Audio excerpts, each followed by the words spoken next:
Gubernur Aceh Muzakir Manaf secara resmi melantik Dewan Ekonomi Aceh di Anjung Monmata, Komplek Meligo Gubernur Aceh pada Kamis malam 9 Oktober.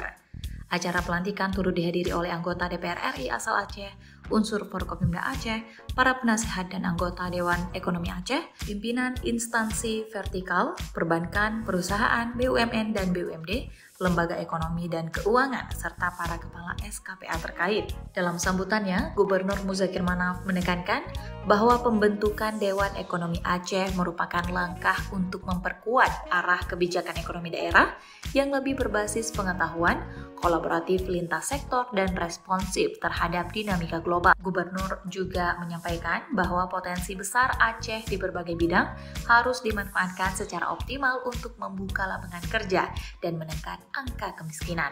Di antaranya, kata Gubernur, adalah sektor perkebunan dan pertanian.